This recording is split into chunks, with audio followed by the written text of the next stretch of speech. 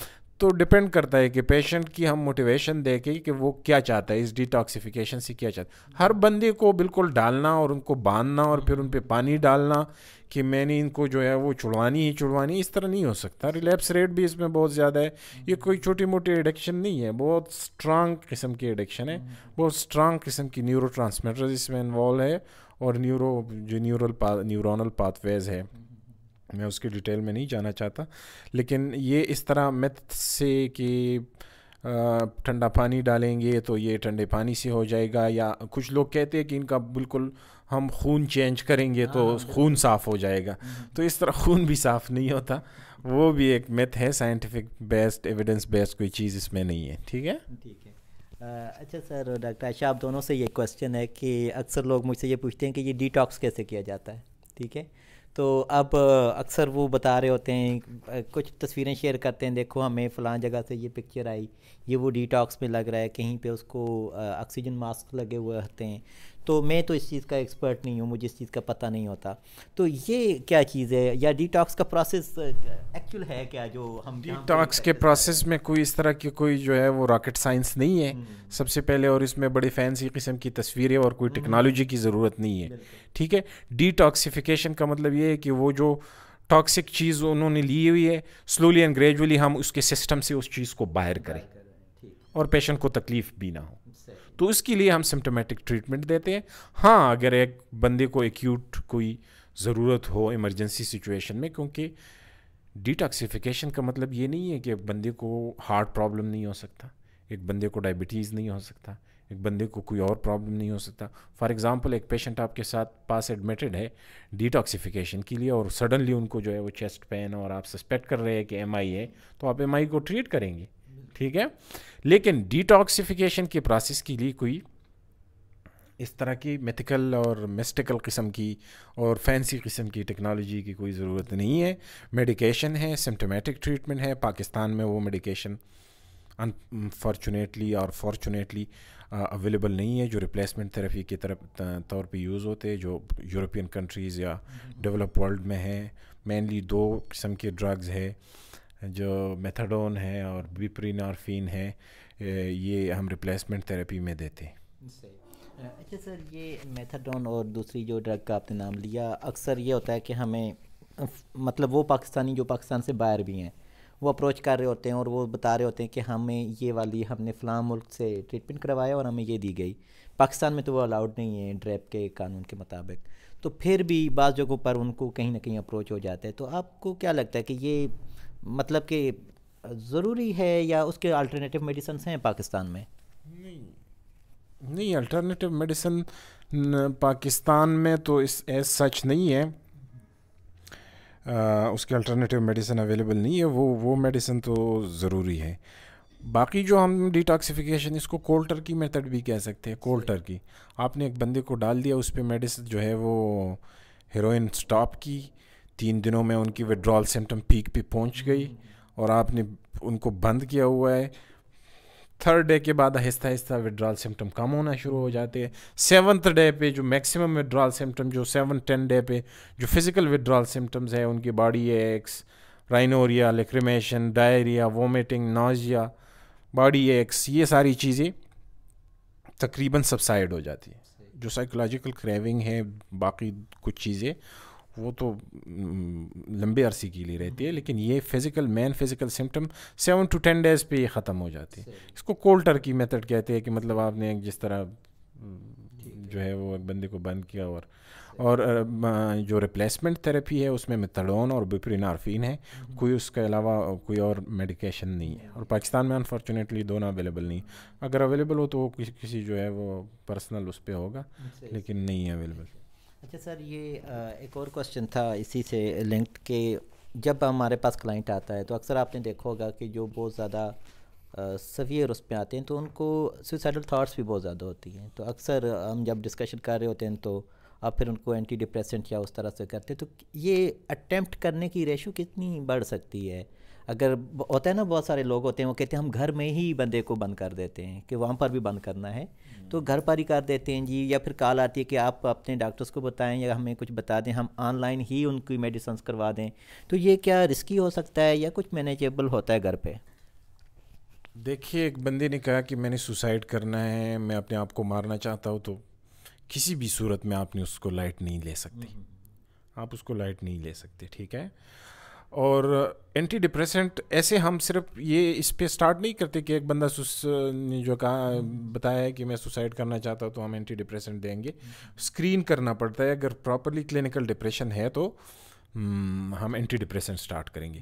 پھر مینلی جو drug dependence یا ایبیوز کا پرابلم ہے وہ پرسنالٹی ڈس آرڈر کے ساتھ بہت زیادہ پریویلنٹ ہے, اسپیشلی بارڈر لائن اور اینٹی سوشل پرسنالٹی ڈس آرڈرس کے ساتھ یہ چیز بہت زیادہ کامن ہے.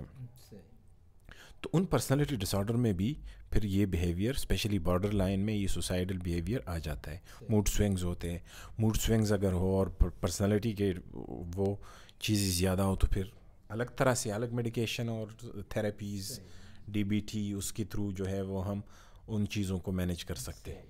جی بہت شکریہ سر. اچھا ڈاکٹر عائشہ, آپ سے بھی آخری کوسچن کرتا ہوں. اچھا یہ آپ نے دیکھا بہت زیادہ جب آتے ہیں کلائنٹ تو وہ میڈیکل کمپلیکیشنز کے ساتھ بھی آتے ہیں, اور بہت ساری ایسا بھی ہیں کہ ان کی وائٹلز وغیرہ آپ چیک کرتے ہو, سارا کچھ ہوتا ہے. تو ایسا ساری دنیا کو پتہ ہوتا ہے کہ جو ری ایپ سینٹرز ہوتے ہیں وہ ایک پرائم لیول کی میڈیکل آرگنائزیشنز نہیں ہوتی, پھر ان کو ریفرل لازمی بنتا ہے. تو بہت ساری ایسے ایشوز آ سکتے ہیں, تو وہ ریفرل جب بنتا ہے تو فیملیز کو ایکسپلین کرنا پڑتا ہے. تو یہ آپ بتا سکتے ہیں کہ پنڈی اسلام آباد میں ریفرلز آپ کہاں پر بناتے ہو اور کہاں پر ہم اس کو اور کس کنڈیشن میں ہم اس کا ریفرل بنا سکتے ہیں؟ Thank you. ریفرل ہم کیونکہ جو بیسک میڈیکل جو سہولت ہے جو ہمیں دینی چاہیے پیشنٹ کو وہ تو یہاں ملتی ہے, بٹ ان کیس اگر کسی کو کوئی کارڈک ایشو ہوتا ہے, سو کوئی بھی کوئی پیٹ کا کوئی ایسا مسئلہ ہوتا ہے تو ہم اس کو بیسکلی انیشلی ہم ڈیل کرتے ہیں, ٹھیک ہے. پھر ہم اگر نہیں ڈیل کر پاتے تو we have specialist for that, ٹھیک ہے. We have cardiologist, we have gastroenterologist, صحیح ہے. ہمارے پاس ہر سسٹم کا ایک ماہر ہوتا ہے جس کو ہم آگے ریفر کرتے ہیں, اور وہ ضروری بن جاتا ہے, ٹھیک ہے. تو یہی بات ہے کہ کوئی بھی اگر گھر میں بھی کوئی بندہ بیمار ہوتا ہے تو ہم کوئی بچہ بیمار ہوتا ہے تو ہم یہ نہیں کہتے کہ ہم اس کو جنرل فزیشین کے پاس لے کے جائیں گے, ہم کہتے ہیں ہم اس کو بچوں کے ڈاکٹر کے پاس لے کے جائیں, صحیح, کیونکہ وہ اس چیز کا ماہر ہے. تو ہم یہاں پیشنٹ کو انیشلی مینیج کرتے ہیں, پیشنٹ نیڈز مور کیئر تو ہم اس کو آگے ریفر کرتے ہیں. اور پیشنٹ کی فیملی کو یہ سمجھانا بہت ضروری ہے کہ یہ جو پیشنٹ ہے یہ اب اس کو ایک سپیریئر لیول کی کنسلٹیشن چاہیے, اینڈ فار دیٹ ہمارے پاس ڈاکٹرز ہیں, ہم وہاں ہمارے ڈفرینٹ ڈاکٹرز ہیں جہاں ہم ان کو ریفر کرتے ہیں, اور پھر they get rated also from there, and accordingly پھر ہم انہیں دیکھتے رہتے ہیں. That's it I guess. بہت شکریہ ڈاکٹر عائشہ اور ڈاکٹر سعید, جزاک اللہ, بہت شکریہ جی, اللہ حافظ.